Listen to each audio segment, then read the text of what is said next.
जय हिंद साथियों। आज पुनः आपके अपने YouTube चैनल आरटी क्लासेस 91 में स्वागत करता हूं। जैसा कि हमने कल हिंदी वर्णमाला के बारे में चर्चा किया था, जिसमें भाग 1 और भाग 2 की वीडियो मिल चुकी है आप सभी को। आज हिंदी वर्णमाला में भाग 3 लेकर उपस्थित हो रहा हूं, जिसमें हम वर्णों के उच्चारण के स्थान के बारे में हम चर्चा करेंगे। यानी कि किसका उच्चारण कहाँ से होता है उसके बारे में हम बेहतर तरीके से चर्चा करेंगे। और साथ साथ आपको यह बताना चाहते हैं कि आपको हिंदी और रीजनिंग की पूरी क्लास मिलेगी और वो भी सीरियल वाइज मिलेगी।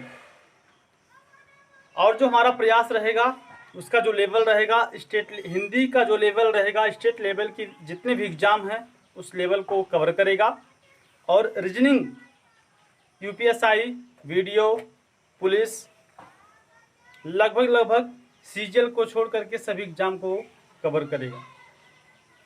तो आइए चर्चा करते हैं वर्णों के उच्चारण स्थान के बारे में। यानी कि किसका उच्चारण स्थान कहाँ से होता है, किसका कंठ से होता है, किसका तालु से होता है, किसका मूर्धा से होता है, किसका दांत से होता है, किसका ओठ से होता है, किसका नासिका से होता है, किसका कंठ ओष्ठ से होता है, किसका कंठ तालु से होता है, किसका दंतोष्ठ से होता है। जैसा कि हमने भाग 1 में स्वर के बारे में चर्चा किया था बेहतर तरीके से, भाग 2 में हमने व्यंजन के बारे में बेहतर तरीके से चर्चा किया था। आज भाग 3 में हम वर्णों के उच्चारण स्थान के बारे में चर्चा करने जा रहे हैं। दोस्तों, वर्णों के उच्चारण स्थान यानी किसका उच्चारण स्थान कहाँ से होता है, ध्यान दीजिएगा, किसका उच्चारण स्थान कहाँ से होता है। जैसे इसको हम ट्रिक से बताएंगे आपको। जैसे पहला है आपका अकुह विसर्जनीय नाम कंठा। अकुह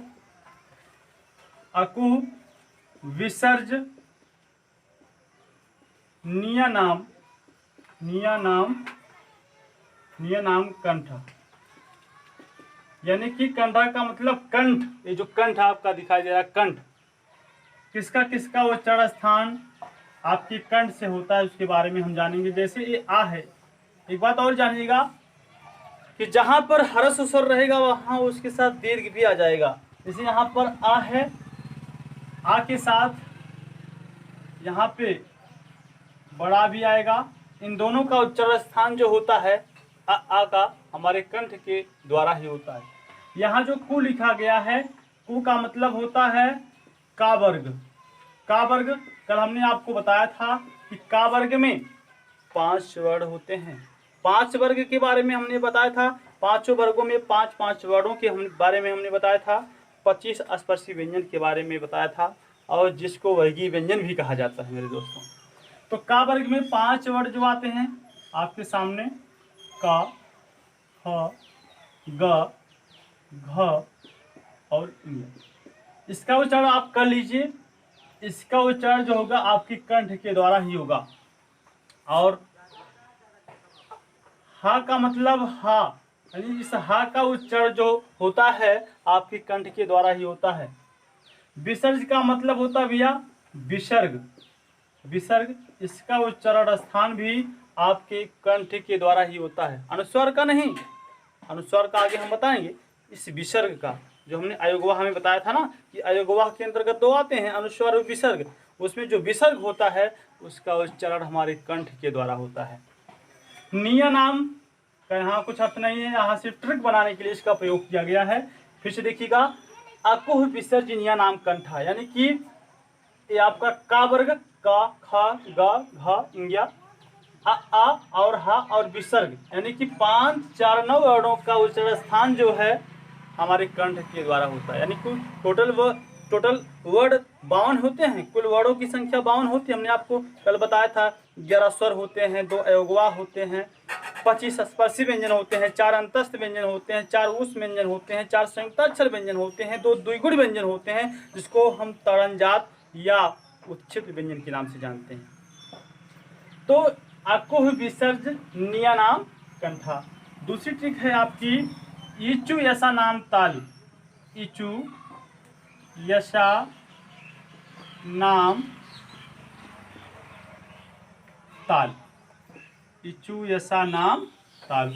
तालु आप जानते हैं जीभ जो ऊपर जाकर टच करती है तालु में। तालु किसका किसका होता है, ई ई यानी ह्रस्व का भी और दीर्घ का भी। जहां ह्रस्व रहेगा वहां उसके साथ दीर्घ रहेगा हमेशा। चू से क्या मतलब है? चू से मतलब है कि चा वर्ग। और आप जानते हैं जैसे ही हम किसी वर्ग का नाम लेंगे उसमें पांचों वर्णों का उल्लेख मिलेगा। चा, छा, जा, झा, या, पांचों वर्णों का उल्लेख मिलेगा।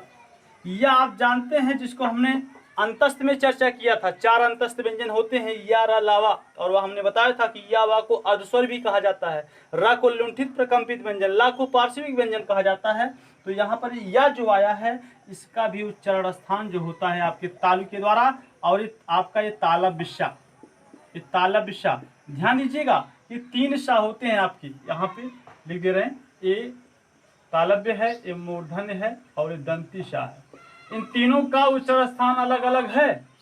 तो यहाँ पर देखिएगा इसका उच्चारण स्थान ताल से। एक क्वेश्चन पूछा भी जाता है, इन तीनों शा के बारे में बहुत पूछा जाता है क्वेश्चन आपके एग्जाम में। उसके बाद आप देखेंगे इचु ऐसा नाम ताल हो गया। उसके बाद आप देखेंगे उपु ओष्ठव, उपु ओष्ठव। ओष्ठव का मतलब ओष्ठ, ओठ जो जिससे लिप्स लगाई जाती है, ओठ यानी कि उ, जहां पर ह्रस्व आएगा उसके साथ दीर्घ भी आएगा। और ये पु से आपका पा वर्ग। और जैसे ही हम पा वर्ग का नाम लेते हैं इसमें पांच वर्ड आ जाएंगे, पा, फा, बा, भा, मा। आप प्रैक्टिकली करके देख लीजिएगा, पा, फा, बा, भा, मा, यानी उ, पा, फा, बा, भा, मा। इन पांचों वर्णों का जो उच्चारण स्थान होता है हमारे ओठ के द्वारा होता है। अगला है आपका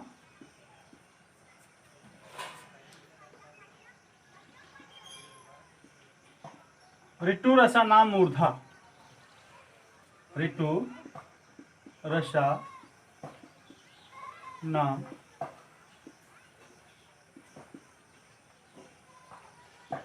मूर्धा।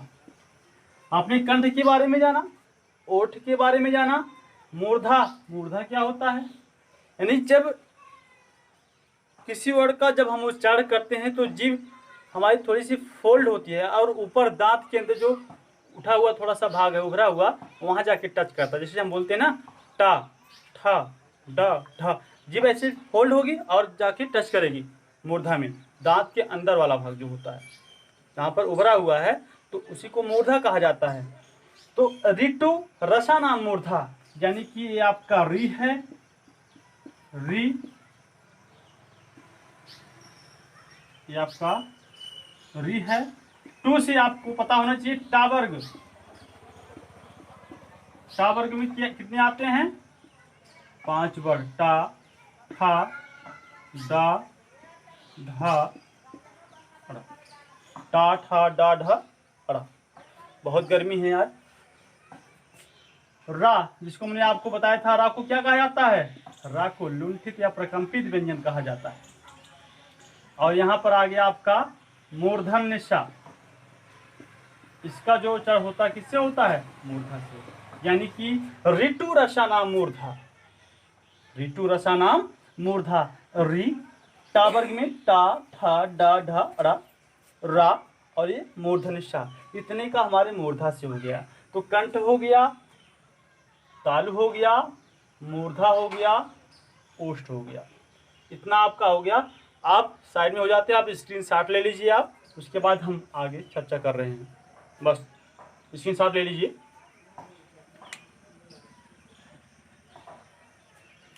हाँ, तो आप स्क्रीनशॉट ले चुके होंगे।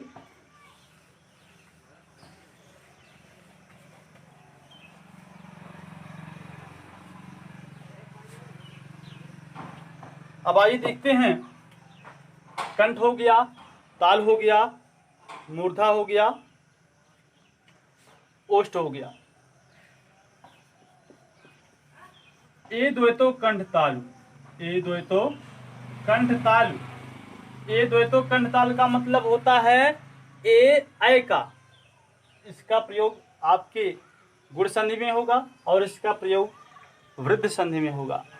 ए द्वैतो कंठ ताल, यानी कि कंठ ताल का मतलब कंठ से भी होता है और ताल से भी होता है। क्वेश्चन वीडियो में भी पूछा गया है।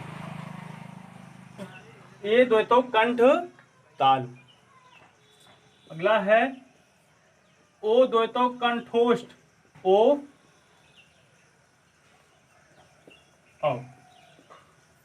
द्वैतो कंठोष्ठ, यानी ओ औ का उच्चारण कहां से होता है? कंठ प्लस ओष्ठ से होता है। कंठ प्लस ओष्ठ से होता है। ए द्वैतो कंठ ताल, ओ द्वैतो कंठ ओष्ठ। क्लियर। अगला जो है आपका पूछता है अनुस्वारस्य नासिका, यानी कि आपने अनुस्वार के बारे में पढ़ा था। ये अनुस्वार है, अयोगवाह की श्रेणी में रखा गया है अनुस्वार को। अनुस्वार का उच्चारण स्थान कहाँ से होता है? नासिका से। अनुस्वारस्य नासिका होता है, इसलिए कहा जाता है कि अनुस्वारस्य नासिका, अनुस्वार का नासिका से होता है। अगला है वकारस्य दंतौष्ठ। वकारस्य दंतौष्ठ, दंत प्लस ओष्ठ, और यही दंत प्लस ओष्ठ, यानी यहां से आ निकलेगा, यहां से ओ, और ये तुरंत यहाँ पे आपका ये वृद्ध संधि भी बना देता है। यहाँ चाहे ऐसा दे दे दंत प्लस ओष्ठ या दंतोष्ठ, यानी कि वकारस्य दंतोष्ठ। वाक का उच्चारण स्थान कहाँ से होता है? दंतोष्ठ से। तो आपका कंठ हो गया, ताल हो गया, मूर्धा हो गया, ऋतु लसा नाम दंता। ध्यान दीजिएगा, ऋतु लसा नाम दंता, यानी कि ये जो तू से जो ता वर्ग है, ये संस्कृत में होता है। ये जो तू है, यानी कि तू से ता वर्ग का जैसे ही नाम लेंगे, इसमें 5 बढ़ाएंगे, ता, था, दा, धा, ना। ता, था, दा, धा, ना। ला को आप पढ़ चुके हैं पहले। ला को पार्श्विक व्यंजन कहा जाता है। सा दंत सा है, इसका उच्चारण दांतों से होता है। हमने आपको पहले बताया था कि इन तीनों के बारे में बहुत पूछा जाता है। इसका ताल से होता है, इसका मूर्धा से होता है, इसका दांत अर्थात दंत से होता है। दांत का तत्सम वर्ड है दंत। तो ये आपका वर्डों के उच्चारण स्थान के बारे में भी बच रहा है एक पंचमाक्षर नासिका चा। इसको आप स्क्रीनशॉट ले सकते हैं, फिर आगे हम चर्चा कर रहे हैं 30 सेकंड बाद। ले लीजिए।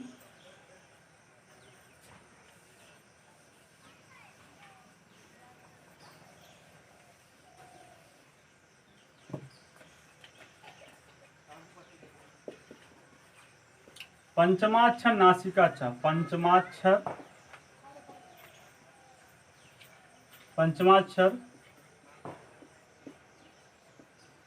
नासिका चा, यानी कि जो पंचमाक्षर होते हैं, यानी कि 5 वर्ग होते हैं। का पंचमाक्षर इंग्या होता है, चा का पंचमाक्षर यहाँ होता है, टा का पंचमाक्षर अड़ा होता है। यानी कि जो टा है इसका जो 5वां अक्षर होता है, यही पंचमाक्षर इसे कहा जाता है। देखिएगा, जैसे यहाँ पर इंग्या है, यहाँ पर या है, अड़ा है, ना है,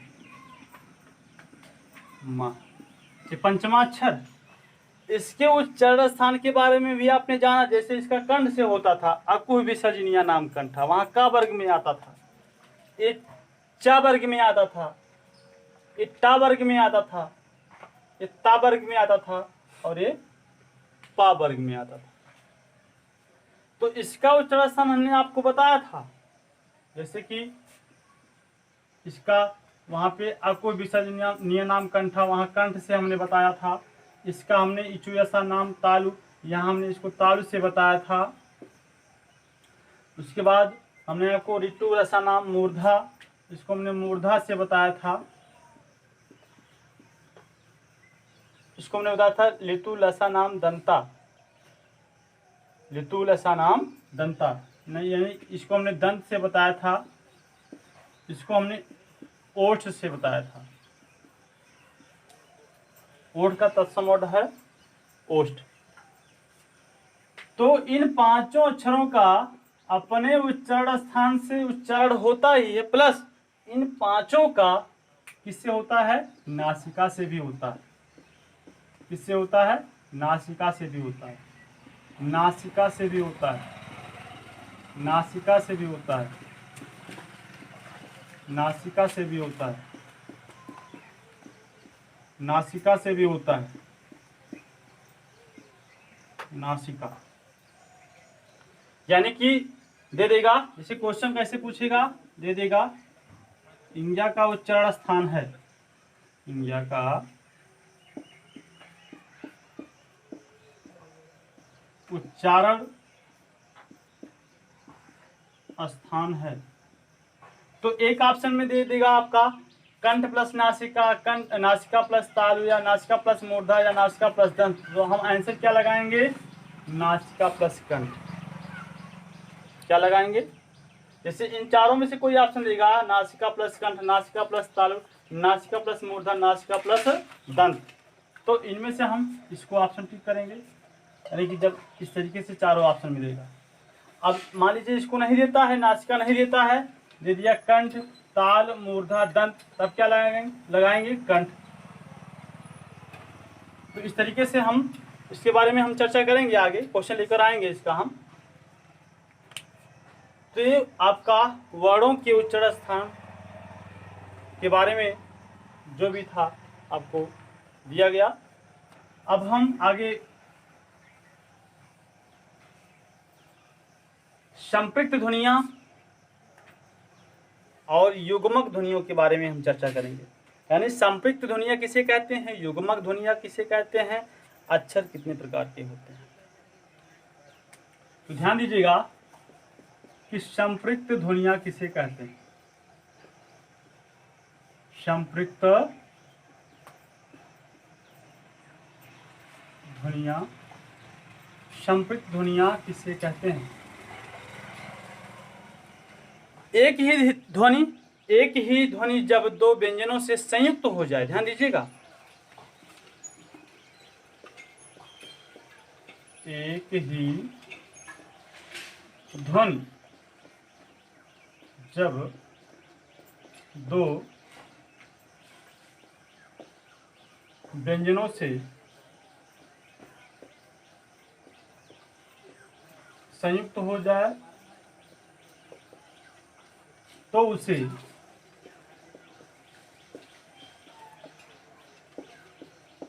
संपृक्त ध्वनियां कहते हैं। संपृक्त ध्वनियां कहते हैं। जैसे कंबल, संबल। ध्यान दीजिएगा, यहां पर देखिए व्यंजन है, माँ के बाद भी व्यंजन है आपका, और दोनों अलग अलग है, यहाँ माँ है वहाँ बा है। लेकिन अगर वही शब्द रिपीट कर देता है, इससे माँ फिर आ जाता है, तो आपका द्वितीय व्यंजन अर्थात युग्मक ध्वनियों में चला जाएगा। जैसे इसका हम विच्छेद कर लें, का प्लस आ प्लस माँ प्लस बा प्लस आ प्लस ला प्लस आ।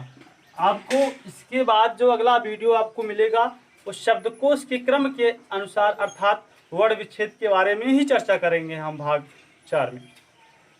तो यहाँ देखिए हमने बताया एक ही ध्वनि का जब दो व्यंजनों से संयुक्त हो जाए, ध्यान देखिएगा, एक ही ध्वनि का जब दो व्यंजनों से संयुक्त हो जाए तो उसे संपृक्त ध्वनियां कहते हैं। देखिए यहाँ देखिए, यहाँ भी व्यंजन है और यहाँ भी व्यंजन है। यहाँ अगर बात करें, यहाँ इसके साथ स्वर आ गया है, यहाँ भी इसके साथ स्वर आ गया है। यहाँ देखिए, दो व्यंजनों का संयुक्त हो गया है, यानी कि संपृक्त ध्वनिया किसे कहते हैं? जब एक ही ध्वनि दो व्यंजनों से संयुक्त हो जाए तो उसे संपृक्त ध्वनिया कहते हैं। युग्मक ध्वनिया किसे कहते हैं? युग्मक पूछा गया क्वेश्चन है यहाँ से। युग्मक ध्वनिया किसे कहते हैं? युग्मक ध्वनिया किसे कहते हैं? इसी को ही द्वितीय व्यंजन कहा जाता है। जब एक ही ध्वनि का द्वितीय हो जाए तो उसे युग्मक ध्वनिया कहते हैं। देखिएगा, जब एक ही ध्वनि का द्वितीय हो जाए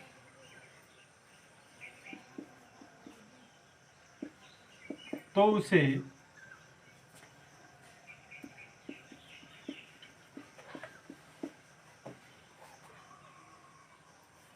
युग्मक ध्वनिया कहते हैं। युग्मक ध्वनिया कहते हैं।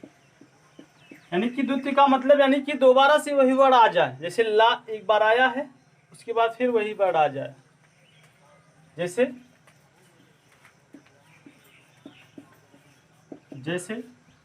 दिल्ली है, दिक्कत है, अच्छोड़ है। ध्यान दीजिएगा, यहाँ पर ला है तो वही ला ही आया है। यहाँ पर देखिएगा, ये माँ है तो यहाँ पे बा आ गया है।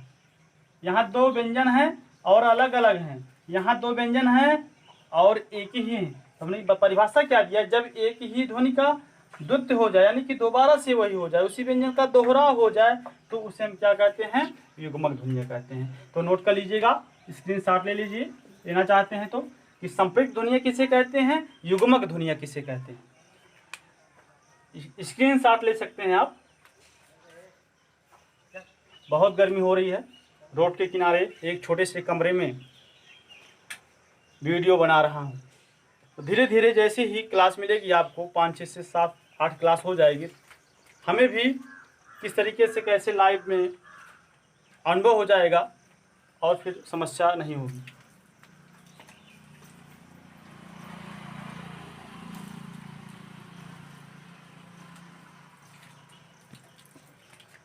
देखिए, अक्षर के प्रकार। अक्षर दो प्रकार के होते हैं।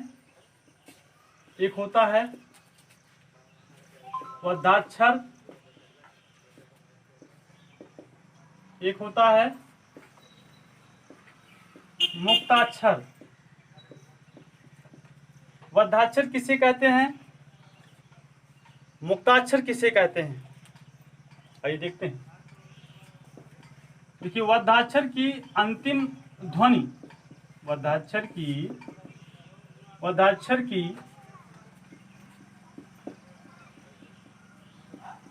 अंतिम ध्वनि, बद्धाक्षर की अंतिम ध्वनि व्यंजन होती है। व्यंजन होती है। क्या होती है? व्यंजन होती है। जैसे जगत, हल। देखिए, यानी कि जैसे ही हम हलंत लगाएंगे ये स्वर रहित हो जाएगा, स्वर अलग हो जाएगा। तो बद्धाक्षर की अंतिम ध्वनि क्या होती है? व्यंजन होती है। मुक्ताक्षर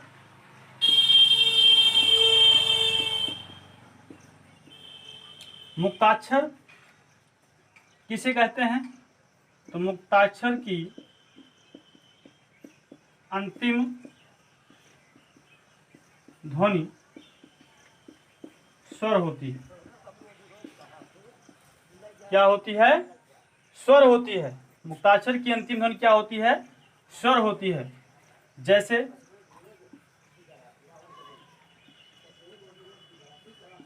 आना, आना, जाना, खाना, पीना। अभी कैसे मुक्ताक्षर की अंतिम ध्वनि स्वर कैसे हुई? अब जैसे अब इसका हम वर्ण विच्छेद करेंगे तो यहाँ देखिए ना है, तो ना से आ निकल जाएगा ना, ना के नीचे हलफ लग जाएगा, यहाँ से भी आ निकलेगा, यहाँ से भी बड़ा निकलेगा, यहाँ से भी बड़ा निकलेगा, यहाँ से भी बड़ा निकलेगा। यानी कि मुक्ताक्षर की अंतिम ध्वनि क्या होती है? स्वर होती है। इसके बाद हम अब हिंदी के अंतर्गत जो पॉइंट बिंदु होते हैं उस पर हम चर्चा करते हैं। जैसे हमने आपको कल बताया था कि हिंदी में स्वर की संख्या कितनी होती है? 11। हिंदी में व्यंजन की संख्या कितनी होती है? 33। स्वर का दूसरा नाम क्या होता है? अच्छा। व्यंजन का दूसरा नाम क्या होता है? हल।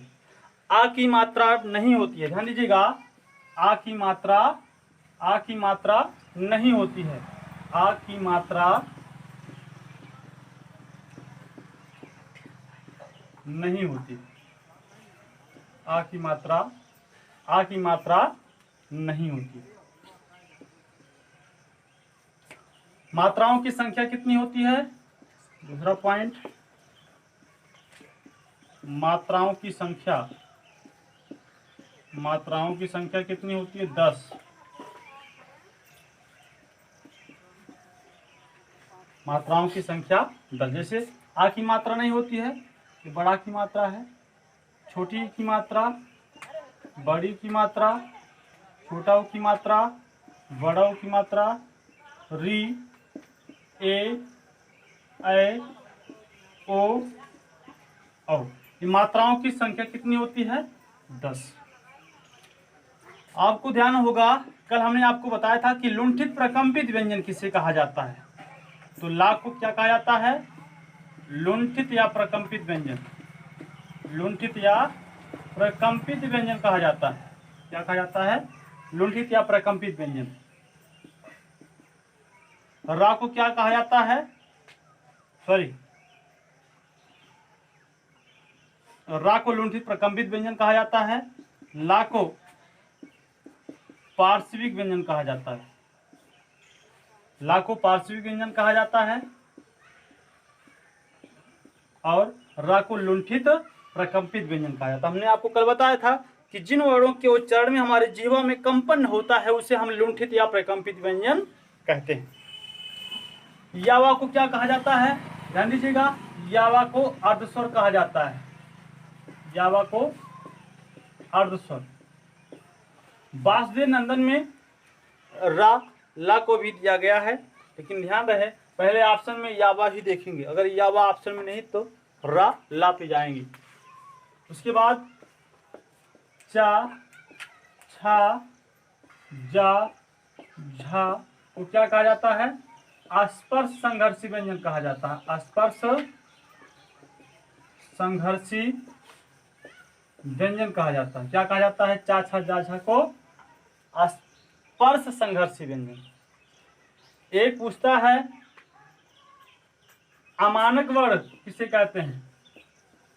अमानक वर्ण किसे कहते हैं? अमानक वर्ण यानी कि जो माना नहीं जाता। जैसे पूछेगा इसमें से कौन सा अमानक वर्ण है? 4 ऑप्शन दे दिया आपको, का, बी ऑप्शन दे दिया, ख, सी ऑप्शन दे दिया, मा, डी ऑप्शन दे दिया, इस तरीके से। ये अमानक वर्ण है, इसको माना नहीं जाता।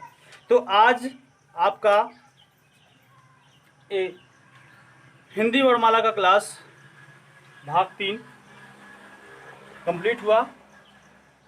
जैसा कि हमने आपको हिंदी वर्णमाला में स्वर के बारे में, व्यंजन के बारे में, वर्णों के उच्चारण स्थान के बारे में चर्चा किया, यानी कि कुल वर्ण कितने होते हैं, स्वर कितने होते हैं, व्यंजन कितने होते हैं, अल्पप्राण किसे कहते हैं, महाप्राण किसे कहते हैं, अघोष किसे कहते हैं, सघोष किसे कहते हैं, किन वर्णों का उच्चारण स्थान कहाँ से होता है, स्वर के भेद कितने होते हैं, व्यंजन के भेद कितने होते हैं, स्पर्शी व्यंजन किसे कहते हैं, वर्गीय व्यंजन किसे कहते हैं, अंतस्थ व्यंजन किसे कहते हैं, उस व्यंजन किसे कहते हैं, किसे लुंठित या प्रकंपित व्यंजन कहा जाता है, किसे पार्श्विक व्यंजन कहा जाता है, कुल वर्णों की संख्या कितनी होती है, संपृक्त ध्वनियाँ किसे कहते हैं, युग्मिक ध्वनियाँ किसे कहते हैं, द्वितीय व्यंजन किसे कहते हैं, अक्षर कितने प्रकार के होते हैं।